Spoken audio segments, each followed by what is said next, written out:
Commander Ron Borza, Houston Police Department, Major Offenders Division. You want us to just fire questions at you? Sure. Okay, let's talk about the Tiger. What's Okay. the latest? Where is it?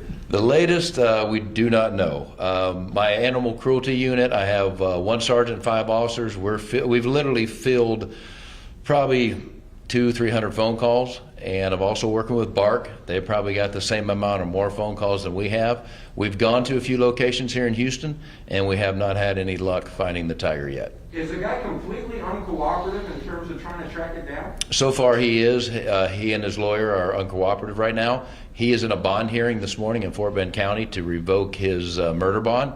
So I'm hoping that that occurs, and maybe if he goes to jail, he'd be more cooperative with us. We'll see how that goes.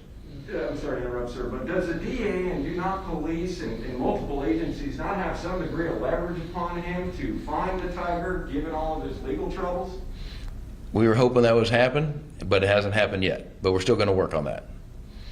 Can I ask you just one thought? Because everybody is just going crazy with this tiger thing, you know that. Yes, sir. So what are the nature of the tips you're getting? Are you getting geographical locations? Are you getting, I just saw something crazy out here? What do the tips look like that come in?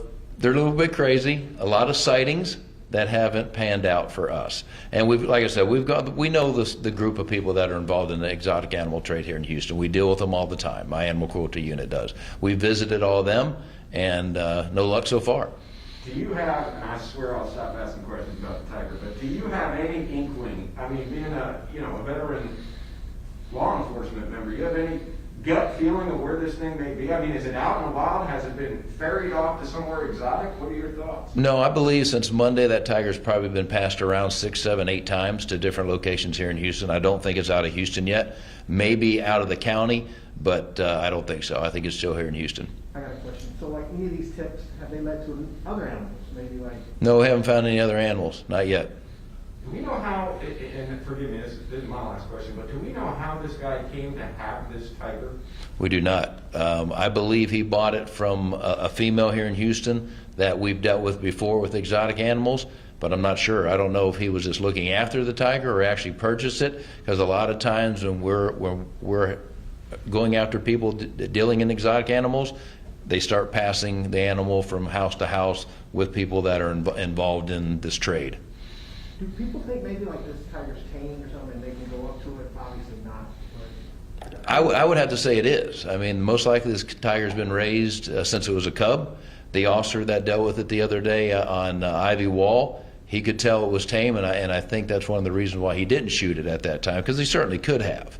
I'm glad he didn't, but I'm pretty sure that tiger's going to be calm around other individuals. so the tiger's a tiger. Tiger's a tiger, and I imagine it's going through a lot of stress this week too, with all the moving that I'm assuming it's going through, which isn't good. And Commander, where should people call for tips, either the major offenders or 911? What should they want them to do? They can do either. They can call Crime Stoppers, major offenders, Bark. Bark's fielding a lot of phone calls, and or 911, either or. But we are reacting to every tip we get. We'd like to find this tiger and get him in good hands. Thank you, Commander. Thank you. Thank you, sir. Appreciate it, guys.